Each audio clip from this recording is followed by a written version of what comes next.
This is Remus, the first direwolf in probably 10,000 years of the history of our Earth. A company called Colossal Biosciences aims to do something unprecedented.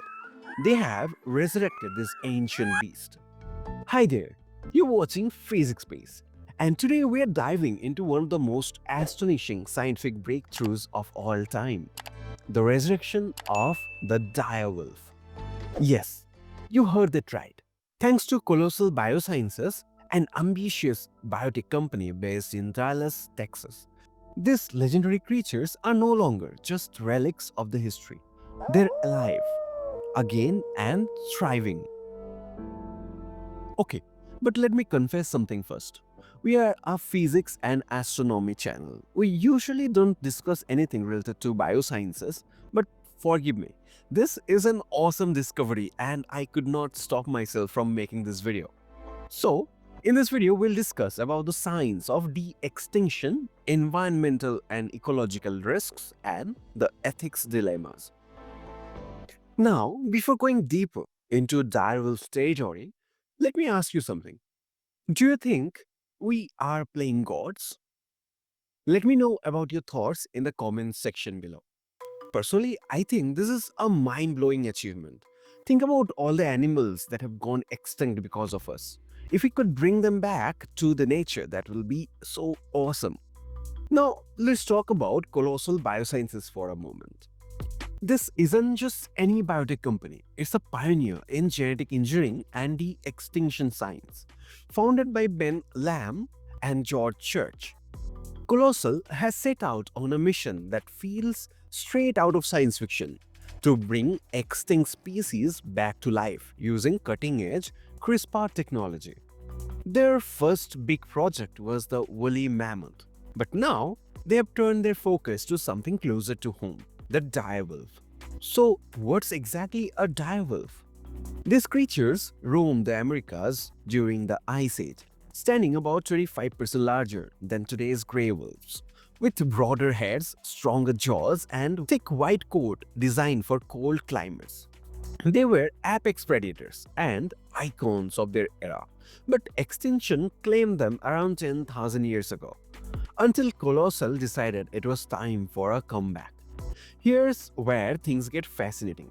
To bring back the direwolf, Colossal's team started with ancient DNA extraction from the fossils. A 13,000 years old tooth found in Ohio and a 72,000 years old skull unearthed in Idaho. Dr. Onik is currently working in the University of Arkansas for medical sciences. Thank you for having me. General scenario, you understand it like an scissor.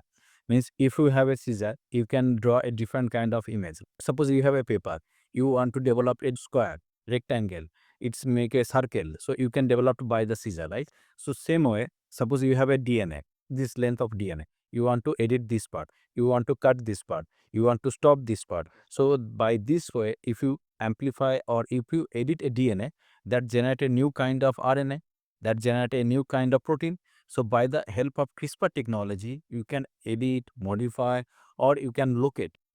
So, what's going on? This woolly mammoths, direwolves, how are they bringing them back? And they're saying that they will probably try to bring back dodos also. So, are they really bringing back or it's just cloning? Yeah, it's a important question. It's not exactly cloning, means it's not possible. Like in case of Dolly, the 100% clone, but it is not possible to being their rules 100% that exact copy. It's maximum copy. There is no difference in genetic level that is known as the clone. But it is not possible to develop a 10,000-year-old back extinct their rule to same copy now. Same in case of Dodo, but they are generating? They are generating 70% identical, 80% identical, or 90% identical. It is not possible to develop 100% identical. The human body is a complex machine, and the genes are its blueprints. With over 20,000 genes at work, they provide the instructions for creating everything from proteins to physical traits. These genes are made up of DNA, which acts as a set of instructions for cells to produce proteins. These proteins are the workhorses of the body, performing a wide range of functions and influencing how we look. However, genetic variants can sometimes lead to health issues. A major breakthrough in genetics has given scientists the power to alter these genes. Thanks to the pioneering work of Nobel laureates Emmanuel Charpentier and Jennifer Doudna, their discovery has opened up a new frontier in genetic engineering, with advancements happening at an incredible pace. The key to this revolution is a tool known as CRISPR-Cas9.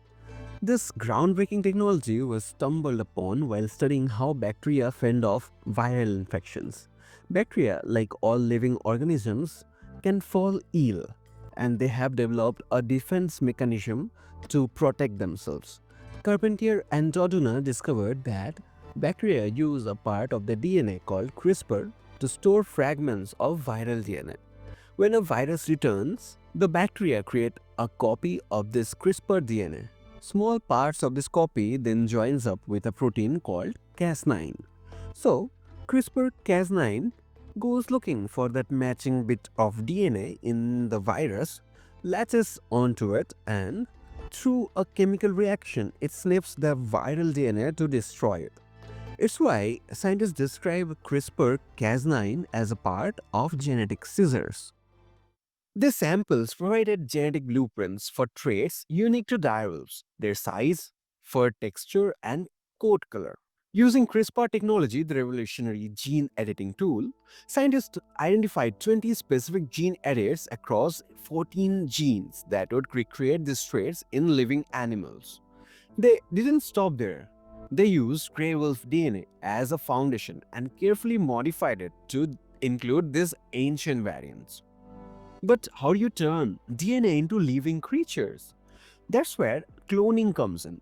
Scientists implanted these edited embryos into large domestic dogs, acting as surrogates. And voila, three healthy direwolf pups were born: Romulus and Remus, named after Roman mythology's twin founders, raised by a she-wolf, and Khaleesi, inspired by Game of Thrones. It's poetic if you think about it. Wolves returning from myth to reality. Here's something incredible. The pups aren't just surviving, they're thriving on a spawning 2,000-acre ecological preserve built specifically for their care. This sanctuary ensures their safety while allowing them to live as close to their natural habitat as possible. And yes, it is certified by the American Humane Society. Now, you might be wondering, why bring back direwolves? Is this just an experiment or something bigger? Well, Colossal isn't just about de-extinction for spectacle. Their work has profound implications for conservation science. Take red wolves as an example, the most critically endangered wolf species today. Colossal has already cloned litters of red wolves using similar techniques to increase genetic diversity and prevent extinction. By reviving species like the direwolf or helping endangered ones recover, they're working towards restoring ecosystems that have been disrupted by humanity's impact on nature.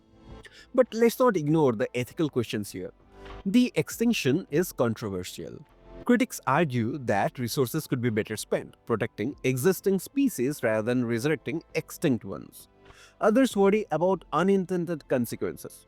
What happens when we reintroduce animals into ecosystems that have changed dramatically since that time? And yet, there's something undeniably magical about this behavior. As Colossal CEO Ben Lamb said during the announcement, any sufficiently advanced technology is indistinguishable from magic. Think about it. We are witnessing science rewriting history itself. These pups aren't just symbols of scientific achievements, they represent hope. Hope that we can undo some of the damage we have done to our planet. Hope that we can learn from our mistakes and create a future where humans coexist harmoniously with nature. So, what's next for Colossal Biosciences? They've got their sights set on even bigger challenges. The woolly mammoth is still on their list, along with other extinct species like the dodo bird. Each step forward brings us closer to understanding not just what we can do with science, but what we should be doing. The return of direwolf isn't about bringing back an extinct animal. It's about dreaming big and daring to make those dreams real.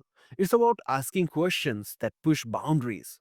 What if extinction isn't forever? What if we can rewrite nature's story? And most importantly, what chapter comes next? Thanks for watching and please subscribe for more videos like this.